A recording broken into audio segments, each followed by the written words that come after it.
Hello everybody and welcome to my channel. I'm Mariah and today's topic is making websites accessible.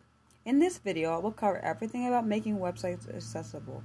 This video is research based. For the research in this video I used 3 different articles to gather information for this topic.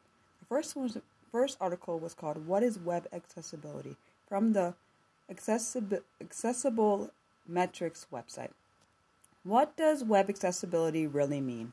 It means providing a way for all users to interact with your site, including those who require the use of assistive technology.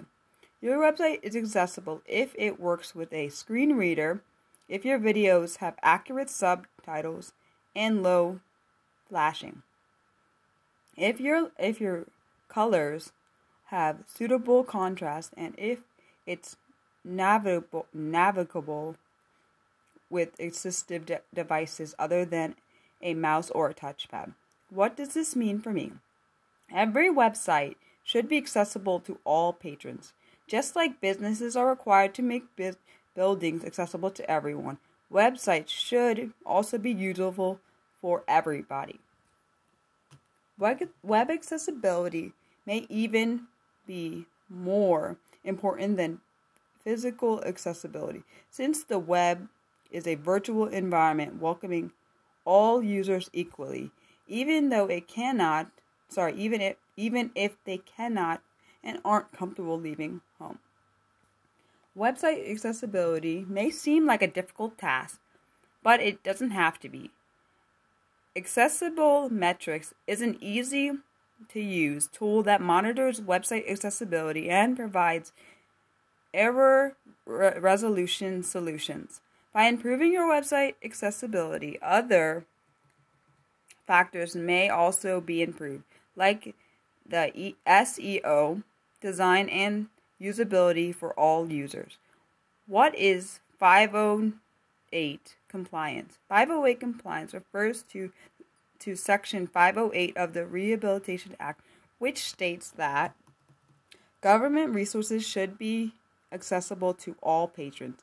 508 compliance for web resources began in January 2018.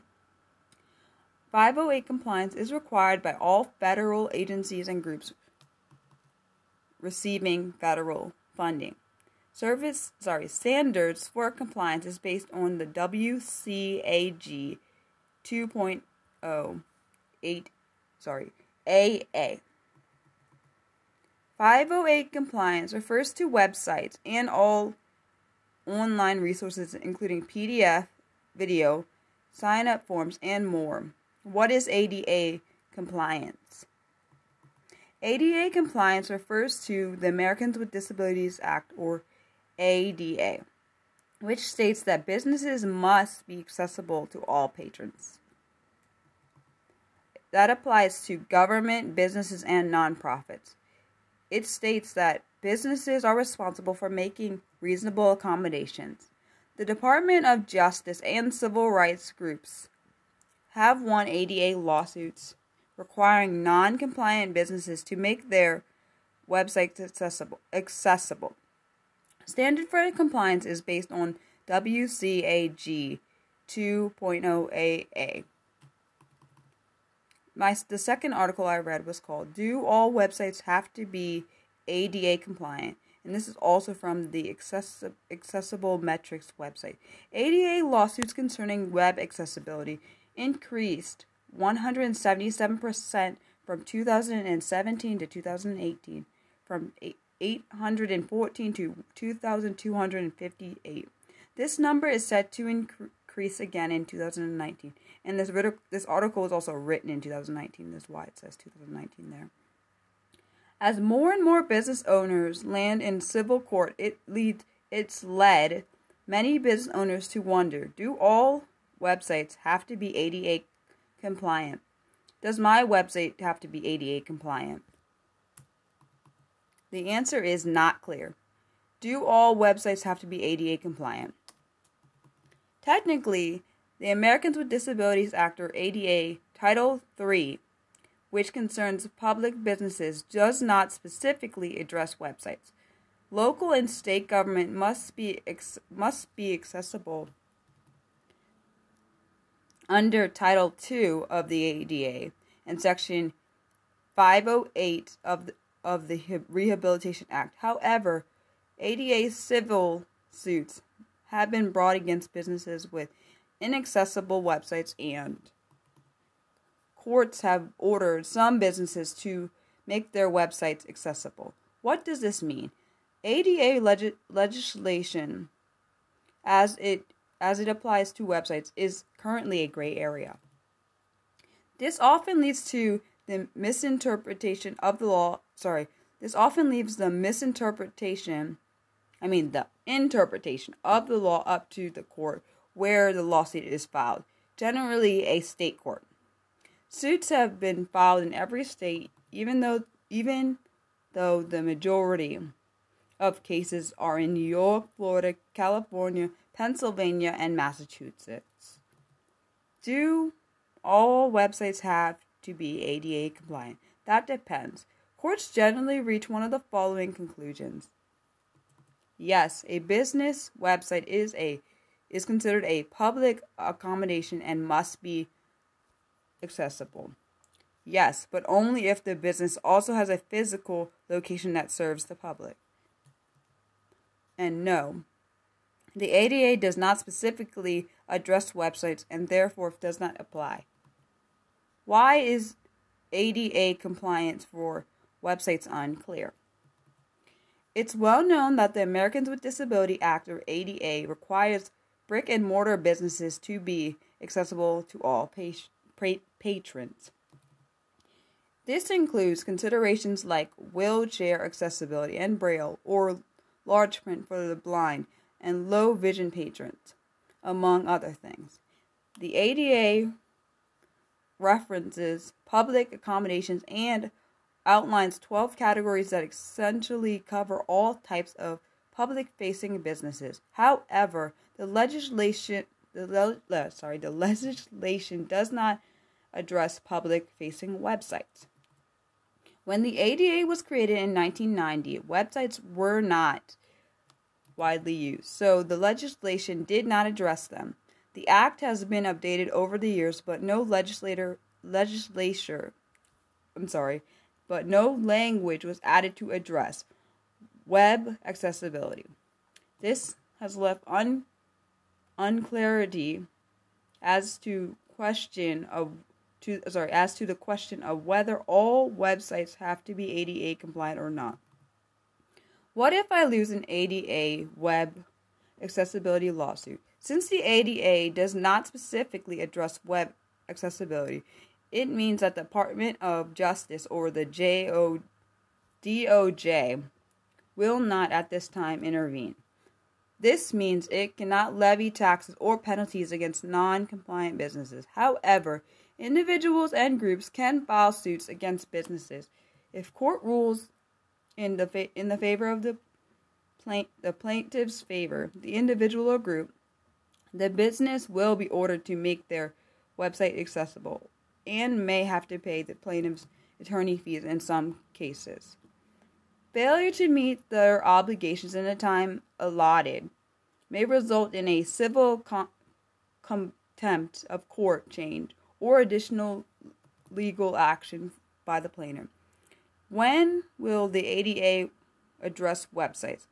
The DOJ considered addressing web accessibility in 2016, but no additional rules or guidance was ever issued.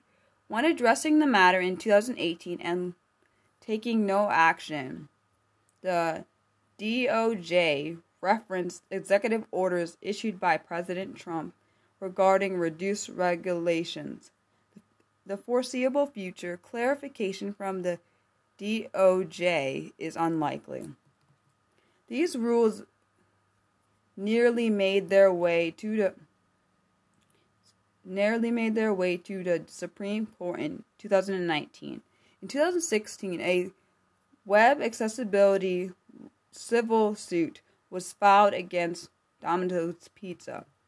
In the following years, the case filtered through the layers of judgments and appeals, and Domino's eventually appealed to the Supreme Court. Unfortunately, the Supreme Court declined the case and returned it to a lower court. Though this provides no final clarification, the ruling by the lower court in favor of the plaintiff supports the legal requirements of web accessibility. Do all websites have to be ADA compliant? Does yours? Though the legal definitions are somewhat unclear, it is clear that inaccessibility invites legal action and misgivings for customers. Web accessibility does not have to be complex, and it may not take much to test your site to make it accessible. Take web accessibility step by step, and you can avoid stressful lawsuits and invite all patrons to your web site. The last article I read was Top 10 Tips for Making Your Website Accessible. And this is from the UC Berkeley Web Access website. Number 1. Choose a content manager system that supports accessibility. Number 2. Use headings correctly to organize the structure of your content. Number 3. Include proper alt text for images. Number 4. Give your links unique and descriptive names. Number 5. Use color with care. Number 6. Design your forms for accessibility. Number 7. Use tables for tabular data, not for layout. Number 7. Ensure that all content can be accessed with keyboard alone in a logical way. Number 9. Use ARIA rules and landmarks, but only when necessary. And number 10. Make dynamic content accessible. And if you wanted to know what each of these tips have under them extensively or being expanded upon, I will put the link for this article in the description box so you can look into each one if you want to know more information about each of them. I hope you enjoyed this video. I am always open to any suggestions you have for any future video topics. Please let me know what they are in the comment section below or on my Twitter page. And my Twitter handle is @BurleyMariah, and that's my last name then my first name, and I can spell it for you.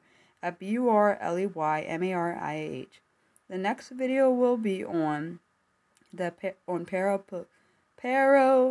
Paralympics, which was decided through a poll on my Twitter page. I hope everyone's continuing to stay safe. I will post my notes in the comment section for anyone who needs them. And I also post them in there because I make a lot of mistakes through my videos. So if you want to read those while I'm going through the video, you can.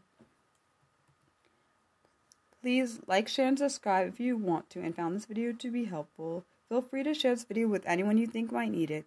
If you want to be notified for when I do any live streams or upload any new content, you're going to want to hit the bell icon. And under the bell icon, you're going to select the all options. And I just wanted to let you know before I sign off that I leave my mistakes in these videos because I know people struggle like me with certain issues. I struggle with pronunciation and reading on camera and reading out loud. So I keep my mistakes in here so people can see I'm just a real human being trying my best. And I'm sorry if you don't like that. Some people may not like that. Thank you for watching. I love you guys. Bye.